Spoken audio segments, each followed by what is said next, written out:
L'escalade des tensions au Moyen-Orient est dans l'esprit de tous les sénateurs. Mais pour contester la politique étrangère de Donald Trump, seuls les démocrates font entendre leur voix. Si vous vous souvenez, chaque fois que cet homme s'est impliqué dans la politique étrangère, cela a été un échec. Ce président, dans ce domaine, n'a aucune stratégie. Or, aujourd'hui, l'absence de stratégie nous conduit tout droit à la guerre. C'est pour ça que le Congrès doit garder un œil là-dessus. Les pères fondateurs nous ont donné ce pouvoir. Nous ferons tout ce que nous pouvons pour l'exercer. Mais pour exercer ce pouvoir, pourtant garanti par la Constitution, encore faudrait-il y être invité par le président. Dans l'histoire récente, l'emploi de la force armée par un président américain sans l'aval du Congrès reste un fait exceptionnel. Il y a cependant un précédent, c'était en mars 2011, pour l'opération américaine en Libye.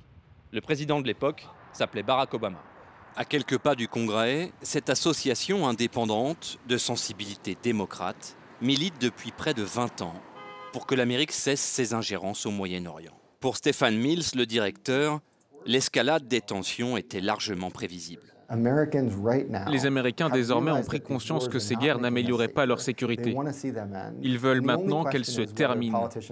Et la vraie question est de savoir quand les politiciens de Washington vont enfin entendre cette évidence. Notre président a fait campagne en prétendant vouloir en finir avec ces conflits interminables. Il l'a affirmé encore et encore pendant ses meetings. Or, il est maintenant sur le point de déclencher le pire conflit qu'ait connu le Moyen-Orient depuis bien longtemps.